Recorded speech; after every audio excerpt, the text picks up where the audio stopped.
I am a longtime open source person. Some of you I know and have known a very long time. Some of you I hope to get to know. And it occurred to me, I don't think I put contact info on my slides, but I'm easy enough to find with Sarah Novotny on the internet. Like, you can find me somewhere. But I'll give a tiny bit of the story as to how I am here at Trinity. I am not representing Trinity. Thank you, John, wherever you are. I am not representing Trinity. I am not part of the Trinity OSPO. I am a lowly student here practicing my research skills. So I came to Ireland after a career in tech in the US for reasons which may or may not be obvious to those of you who are watching the US. But after moving here and choosing to move here, I've started looking at open source, of course, much more broadly. And so in this intersection conversation, there's a third intersection to open source and AI that I want to pull in here and as we talk, which is policy. So as we look at all of this, these different giant forces in the world of open source and AI, as they intersect, they distort each other. So that's sort of the metaphor that I'm going to pull through this talk and this thread, or as the thread through this talk. Policy does the same thing. And as we are getting to a space in the industry, at least, where open source is clearly valued, Claire gave us some great statistics, it is still not invested in the same way that warrants the output that we give. So, or in the impact we give even. So these distortions are things that we have to look at to try to understand how, as new concepts come into the world that we're working in, how we can use these distortions, use AI as a forcing function to make change in the way open source and the way policy intersect as well. So distortions, again, we're going to put on some crazy lenses here and take a peek at a few things. You've probably all seen, and please raise your hand if you haven't seen, the XKCD article about a tiny, okay, most of you have seen this. So we're building on work of prior generations of people all the time. And those building blocks are in fact what allow us to move forward and move quickly, both in industry, in research. It's why no one writes a math library anymore, or very few people write a math library anymore. So these building blocks that we pull together have led to a crisis because, of course, open source software is a living being, a living creature. It is not static. You don't write it once and it stays perfect forever. So we use the metaphor a lot, free like a puppy, because you have to maintain it. You have to take it home. You have to care for it. You have to make sure that your organization is engaging with it in a meaningful way. And you as academic OSPOs have even more of a hurdle at this point than we do in industry, or we have historically had in industry, because you're bringing people to software development and open source in some cases, or they do software development, but they don't necessarily understand the cultural background, anchoring, et cetera, of open source and how it works. It just is something you download off the internet. And that certainly was the case as to how I worked with open source until the early 2000s when I first got engaged with the MySQL community. And then as a service organization in one of the first companies that I founded, as a service organization, we were dependent on MySQL. And I didn't know initially how to write a bug report back, or how to participate, how to ask questions, how to go out and advocate about this software. And all of that is some of the work that your OSPOs get to do with the research community who haven't necessarily been, grown up and been steeped in the open source use and return back. Now, to be fair, I'm not saying industry has this right. I think that across the industry and across the world and open source more broadly, we have not managed how to do maintenance well.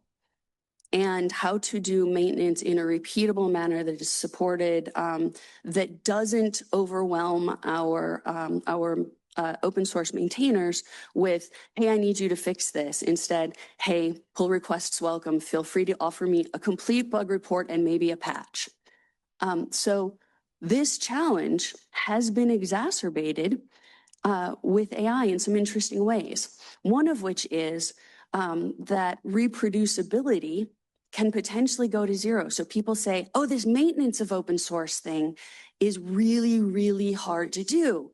So I'll just write that new math library, I'll put it into Claude Code, and out comes a new library.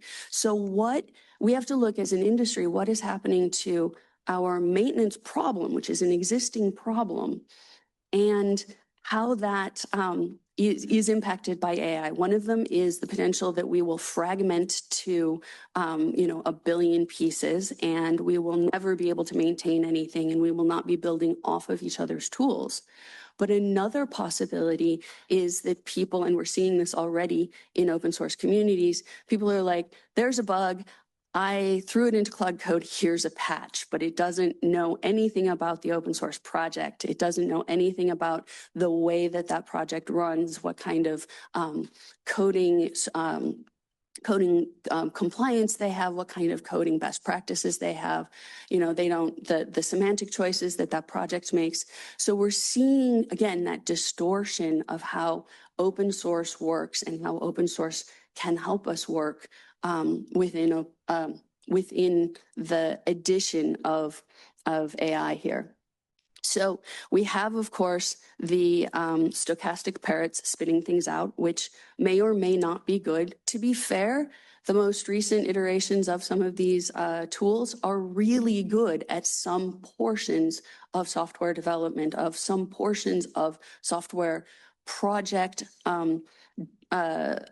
architecture and planning and all of this. But ultimately, we continue as the person who is driving this tool to have to be able to take responsibility for the tooling that we're using, as well as the contributions that we make. So we're at this weird inflection point where I think some of the world thinks that we are solving everything because the robots are going to fix it. And I think most people who play in open source at this point, at least, recognize that the robots are actually making it messier from a couple of different from a couple of different distortion points. Pardon me, I'm gonna have a sip of tea.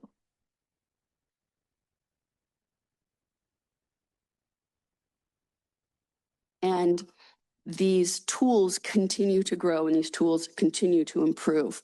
But again, if we push this reproduction cost to zero and people do not see the value of these shared tooling blocks, or these shared software component blocks, then we have a real risk.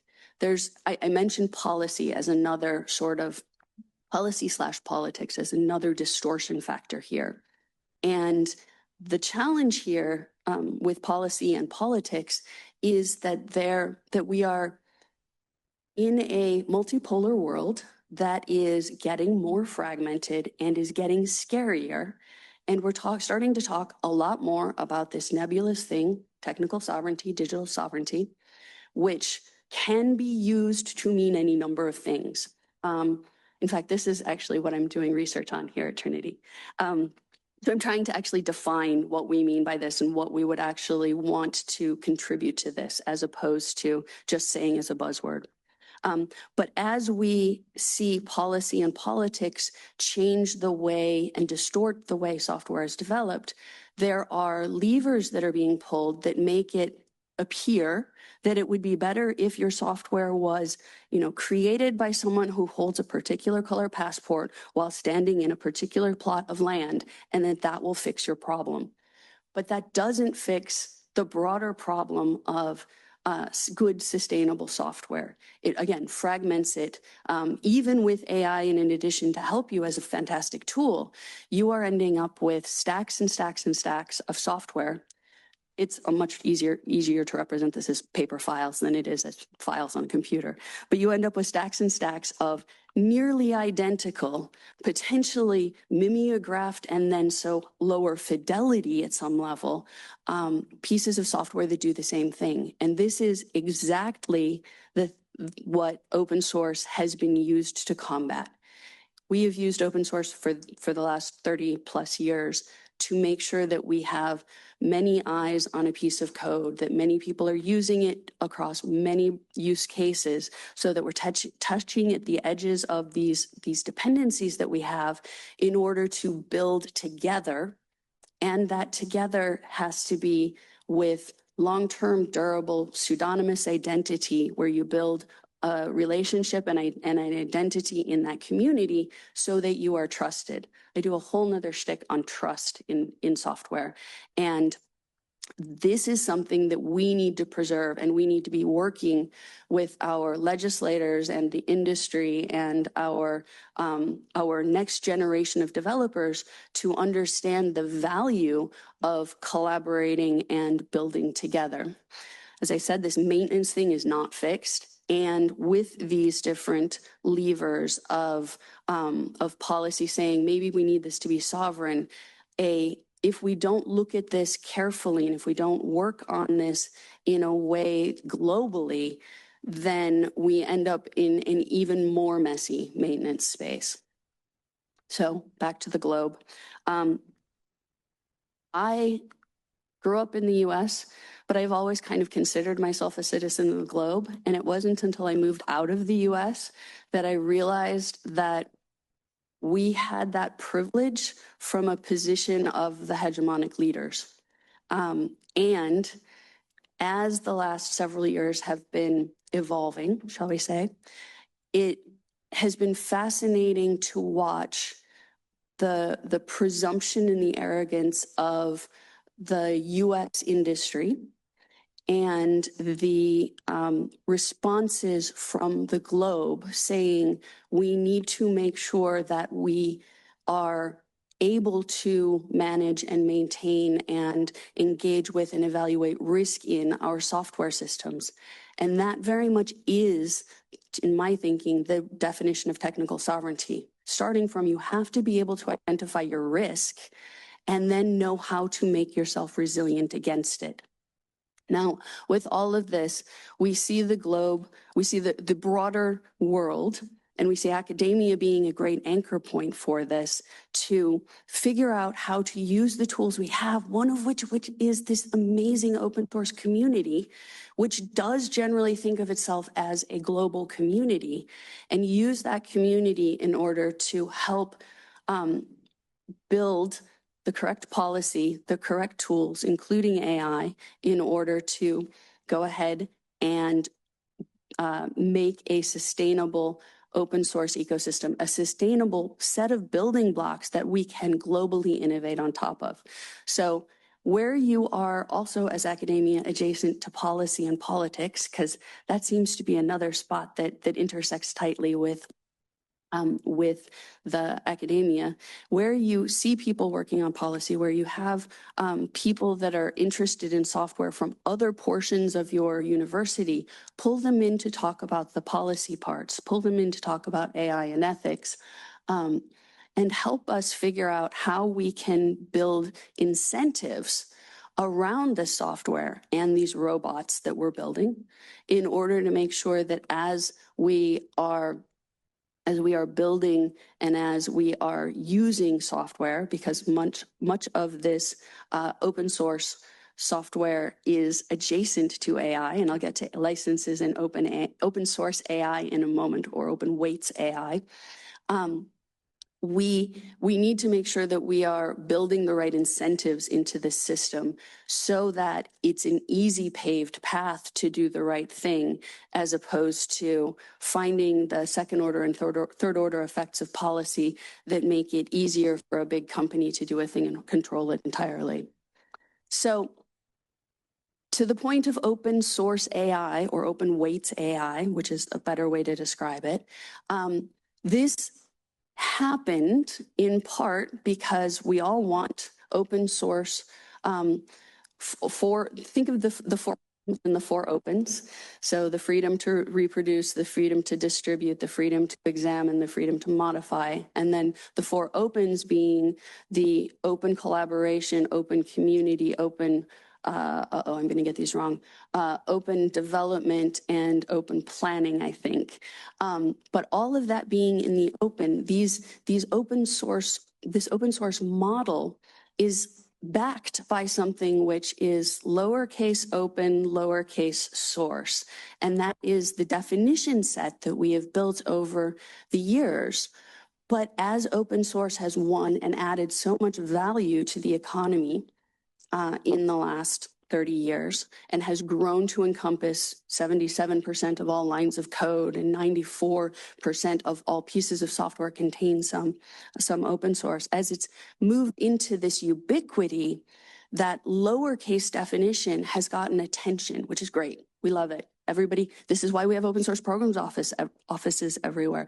This is why we have compliance regimes. This is why we need to play with this and why we have these license definitions.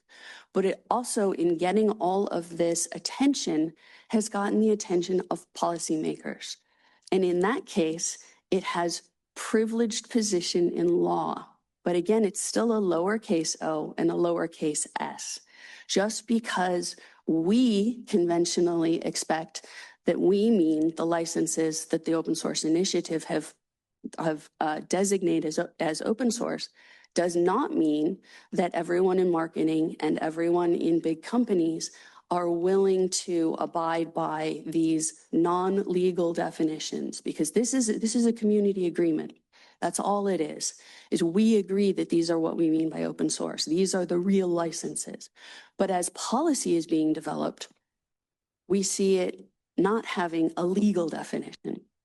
And that is how we ended up at open source AI being a thing run with companies running ahead of definitions, running ahead of policy, running ahead of what we might all agree, and how when Meta dropped their first versions of Llama and said this is open source, even though it's got a EULA, which means that it's not freely accessible. And we didn't include any of the ways to examine what we did. They still called it open source because, again, it doesn't have a legal definition and there is no policy risk. There is no corporate risk to calling it open source. There is only upside. And so those challenges are part of why I think policy is super important in this. Now, I don't necessarily mean that we should figure out how to write in 200 plus countries what open source legally means.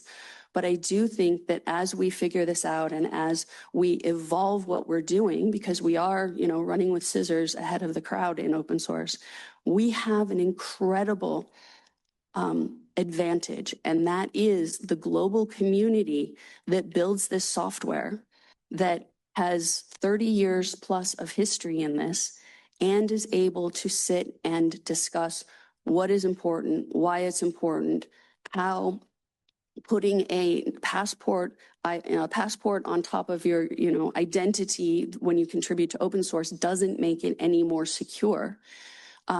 As we see these different questions come up, working with the organizations, whether it's volunteer or getting your institution to participate in things like the European Open Source Strategy call for comments, which just closed this week.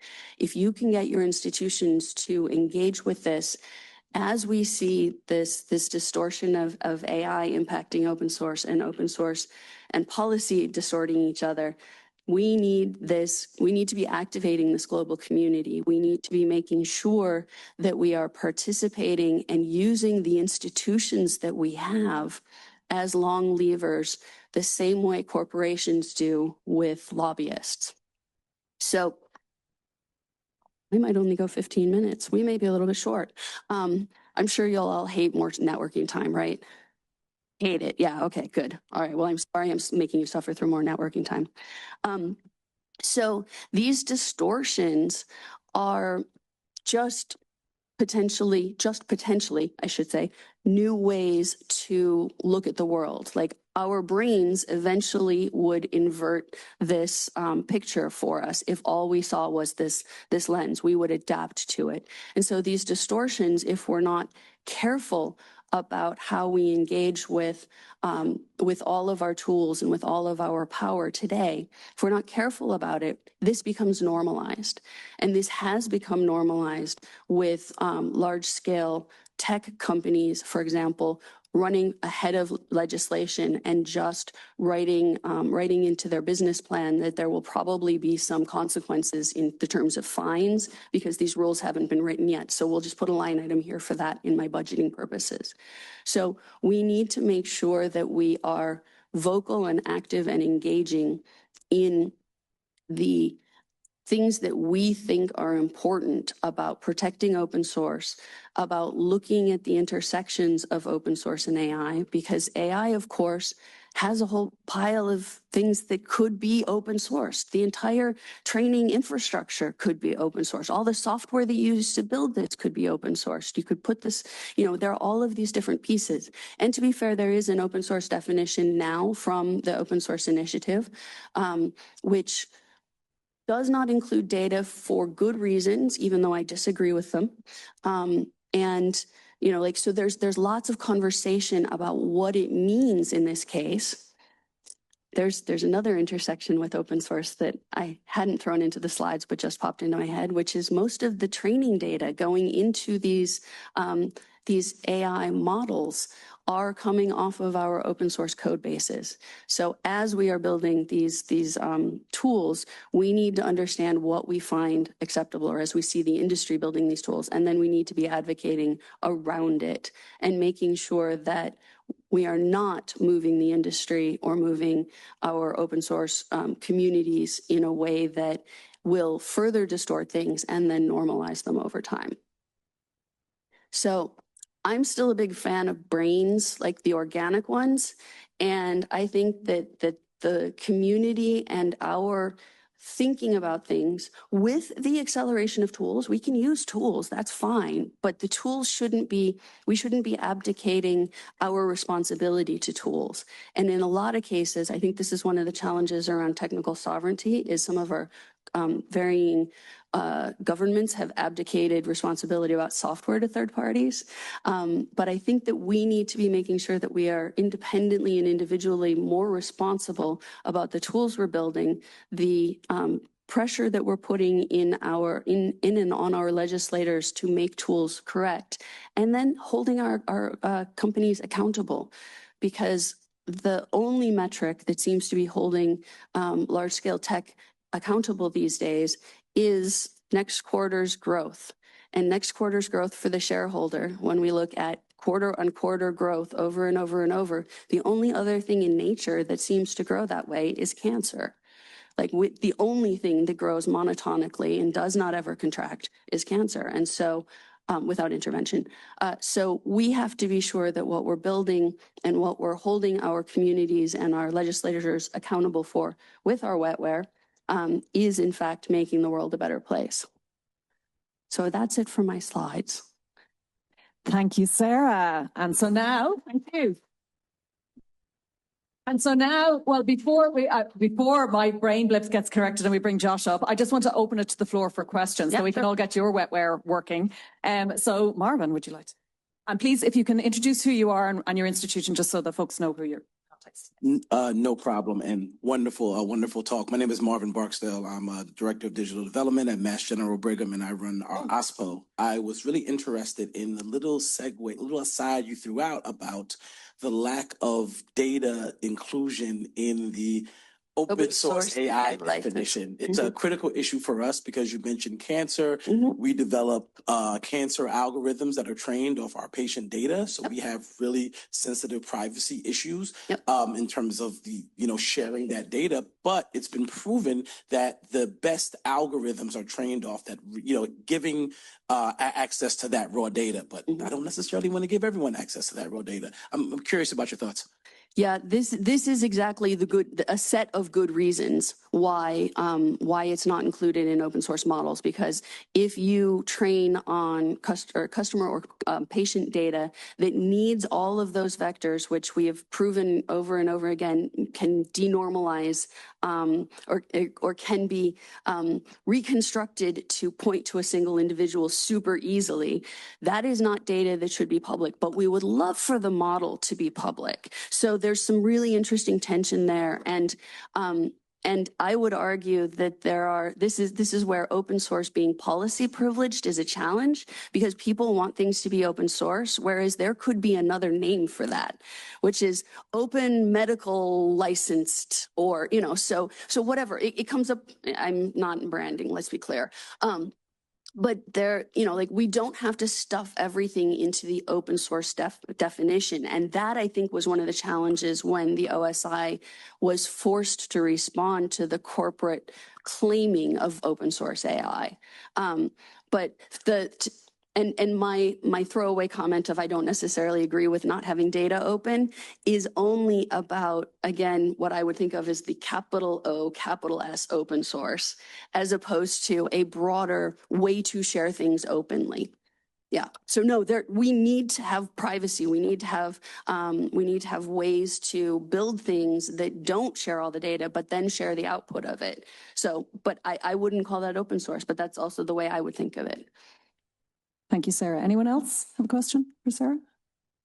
Random comments? Random comments? Yes, I'll go this way here. Hi, thanks for a great talk. I had two notes and one question.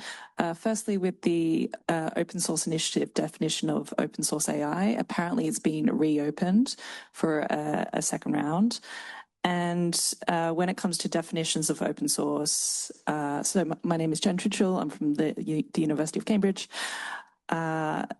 Definitions of open source software, even within the EU internal regulations, don't necessarily accord. So I've been doing this mapping exercise of the different regulations. And so if one government is taking divergent approaches, what does this mean for open source? And that brings me to my question, which is, do you think that policymakers should be tying their legislative definitions of open source to a community-generated definition? That's hard. But it's lovely to meet you, Jennifer. Your name came up at FOSDEM and I was told I had to meet you, so yay. That's a really hard one. I think it is a reasonable answer because we have this as a global definitional standard for open source as a community, as a industry, or a subset of the tech industry. It also would lead to the ability for the community, through the existing community processes and governance, to adapt it as we need to. So I think that is reasonable from my industry and open source and community perspective. I don't know that legislators would be comfortable saying, we've now said that this is capital O, capital S, this is what we mean. And by the way, they're defining it. So I think that it would be the best outcome in the immediate term for what we have and the situation that we're in, since we have no legal definition of it. But I also think that that puts an enormous burden on the OSI, who is funded through corporate investments. It's a 501c3 that has corporate, thank you for the nods. It's 501c3 that has corporate funding as its primary mechanism. So that leaves it influenceable in a way that is uncomfortable to me. Not that government and policymakers aren't influenceable, as we continue to prove, but I think that it would be at some level an unfair burden to put on the OSI to do that. So I don't have a good, clean answer on that one, but it is. But I have thought about it, and it's a messy spot. Does anybody else have opinions? Yeah, no. Yep, there's Denise. Denise is like, don't do it, man. Okay, yeah. Unfair burden. Bad idea. Just straight up. Yeah. Sorry. We've got one here from Sebastian. Hi, it's Sebastian from Uphell. We are the European Open Source Business Association. However, in a previous life, I worked in the European Parliament, among other things, on the AI Act. And my question was exactly what Jen also already said. And just because you were also asking for comments, it's not a question. Please.